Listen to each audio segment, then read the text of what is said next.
my artistic practice developed for so many years in a variety of media, I figured how actually that exploration and switching between different medias can be important to me. So from traditional media such as painting, printmaking, or drawing, all the way to video, now generative media art, I figured the importance of the form that a particular specific media allows you to take. So each media has its own limits and also advantages, and using various kinds of them usually provokes you as an artist to shape your idea in relation to that. It's always very connected, and entering the world of visual programming for me was particularly interesting as a new way of seeing or a new way of constructing artwork, a visual artwork,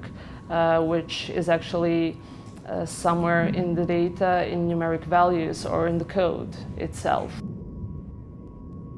Trying to dig into those layers that are behind the interface layer that we commonly use on an everyday basis in our communication, on our cell phones, computers, etc., was for me as an artist very inspiring to be able to analyze that form and to figure in what ways that form can be manipulated, what is the span of, well, what are the possibilities.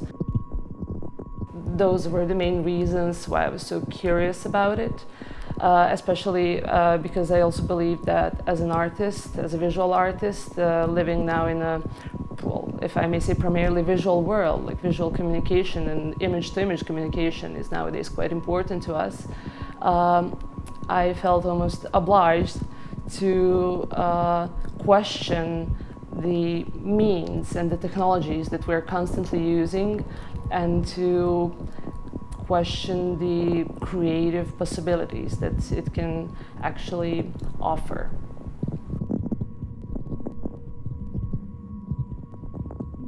For the project that we're currently working on and presenting at this year's art+science festival here in Belgrade and in virtual form at селекције, we are presenting a project that is called Digital Prayer, and it's based on generative adversarial neural networks, where we are teaching the computer, after we fed him with a database that I've prepared of around 40,000 images, to create the image completely on his own.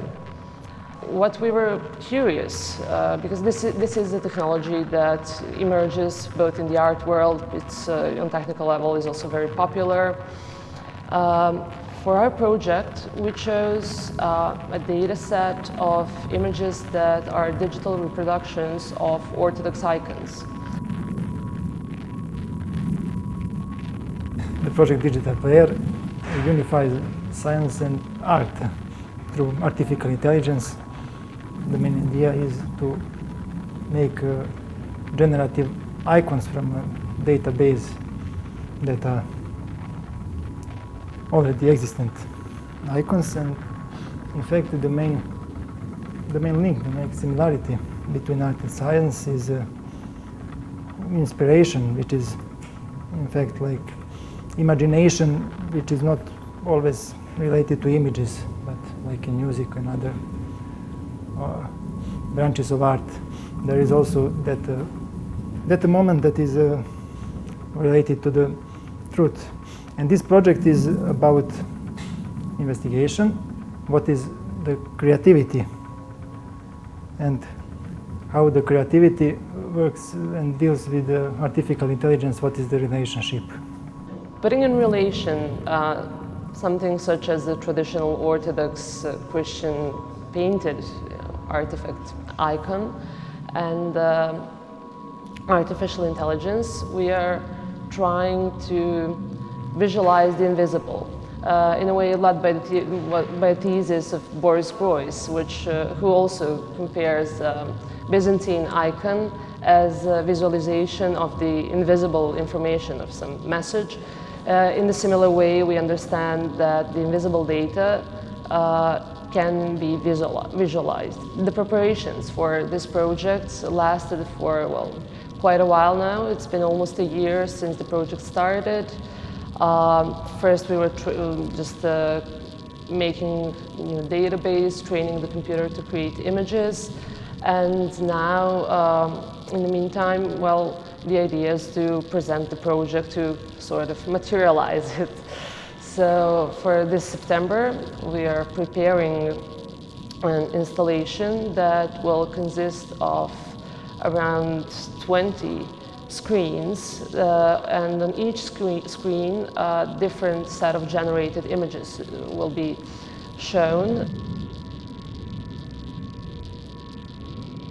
In fact, the great importance and the question is how it could influence our future work and our national fame. This exhibition, in fact, is important concerning that, and that it unifies many fields in one part, like it is iconography, artificial intelligence, complex systems, etc., and that is a good base for further investigation.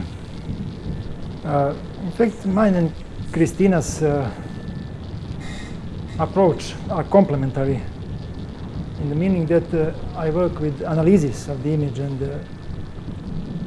calculating the complexity of some signals, two-dimensional signals like images, etc. And here is about image synthesis, that is creation of the image from the database of all of the created images.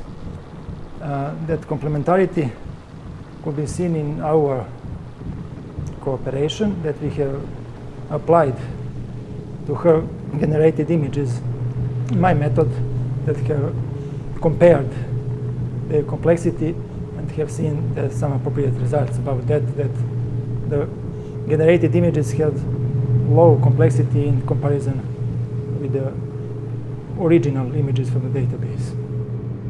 Beside the thousands of images that we generated, we are also going to present the code with which we actually generated all of those files. The installation, or all of those screens, would be supported with metal construction, which we are making in a workshop. It's probably going to be around 4 meters wide and 3 meters high. In that way, it should resemble an iconostasis, which is a common object in most of Orthodox churches, and it also presents that interface, that border between the material world, the common world, and the spiritual or immaterial one. So in this way, as we are using computer interface as a digital screen to visualize the invisible, we are also trying to connect the concept of this installation to that.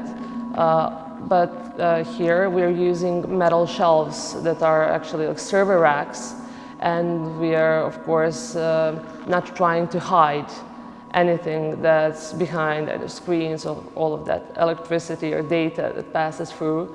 So it will all be shown to the audience. One of the main reasons why I decided to create a database of Orthodox icons was because of the visual identity of them. Orthodox icons are created by a strict set of rules.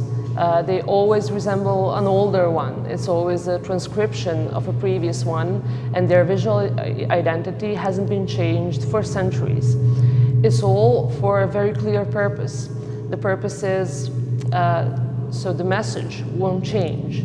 So for that strict visual language, the aim is to keep the message the same.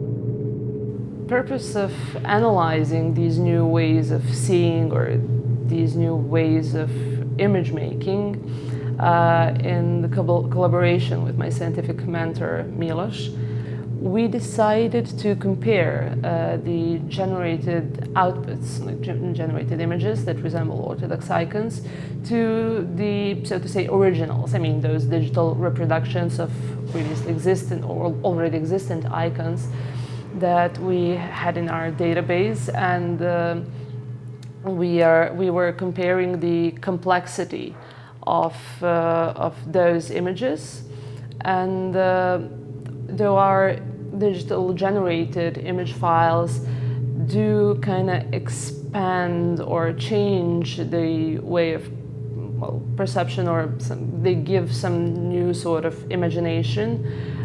Through those calculations, they are not getting more complex, so their values are not as high as the originals have. But so, in a way, we figured out that our results are, as we kind of expected, are not really more complex, or they're not upgrading, they're not enhancing previously given material. Though on the other hand, they are giving this new way of perceiving, but the thing is, the computer can't generate anything beyond this spectrum of values, of data values that are previously given in the database. It just operates and combines and making numerous, varieties of the same spectrum of data, of values. And what is the good side, or what is the moment where the computer can do more, since, okay, we realized the computer can't make it won't be aware of the idea itself, won't make an art piece greater than previously given one. But what he can do is he can generate infinite number of images. So what we have in this, in these generated data sets and files, we have tens of thousands of images that are just slight variations, and theoretically the number is infinite, and those images are, so to say, much less permanent. They're quite temporal comparing to the original artworks that, their main goal is to survive for ages, centuries, years, to stay present, to stay in this material form, like solid, and to be like permanent as much as possible. And the aesthetics and values and the aura of this new way of image generating is the complete opposite. And it certainly has its own, poetic sense, and its own aesthetics as well. And we are, trying to enjoy this whole journey instead of just figuring out one goal or one ideal image. We are actually keeping an eye on the journey itself, on that search for the ideal image.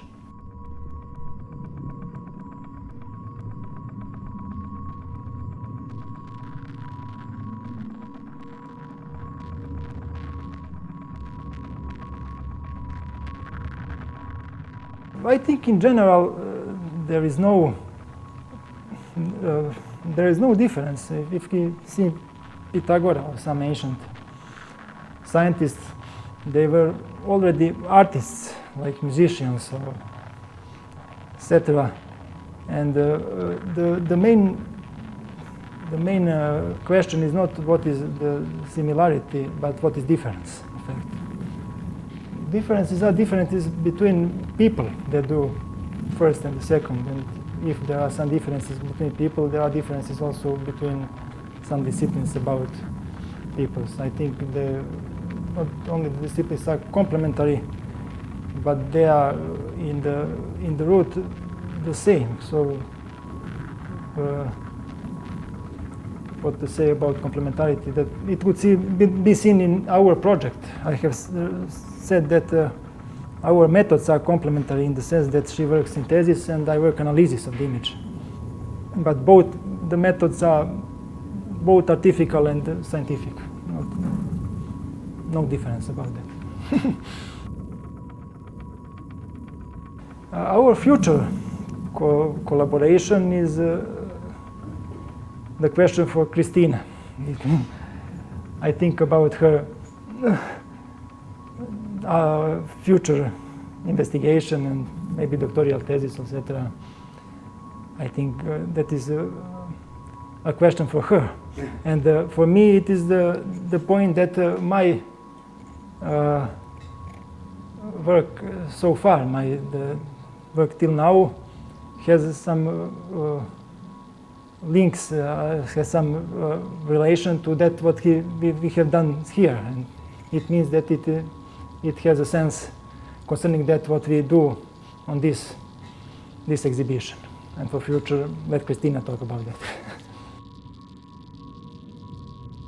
For this particular project and previous ones as well, it was very interesting to listen to the reactions in the local art scene of my colleagues and people who are interested in art as well. In my opinion, I mean, this whole field of art and science exists around here. There are many amazing young artists that are exhibiting locally, but still it is under development. It's not yet mainstream or so, which kind of, I guess, makes us cool.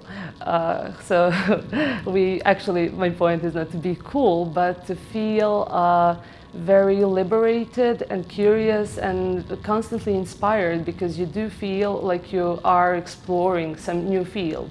Of course, worldwide, this is new field, so to say. So, okay, though it's not mainstream around here, it exists, and it's hard to kind of understand what would that mainstream be, because the technology develops so quickly that the whole field of art and science, or this particular field of image generating through neural networks that we do at the moment, will soon maybe change into some new way of either image generating or some new approach, depending on the technologies that are currently, that are constantly growing. So this whole field is very exciting, and I really hope that here locally it will develop more and that young artists would be more encouraged to do so. For now, I believe a bit of a problem could be the fact that there are not really so many institutions that support that. There are some, obviously, you know about this one. So I think that making more institutions or just engaging more young artists would help that whole scene to develop some strong appearance, identity, so to say. And the role of the artists that are working in the field of art and science, such as, well, in my personal case, and I believe that that should be the role for the others, is also to, in a way, by their presence and project and the way they talk about it and how they present it, to educate local audience about the possibilities and to encourage, therefore to encourage other artists to to dive into that field. Also, for the future projects, I'm definitely planning to stay on this path. There are many more ways to explore this new way of seeing, if I can put it that way, because it is a new way of seeing. This is something that you, as a human being, you can't really produce neither manually nor mentally.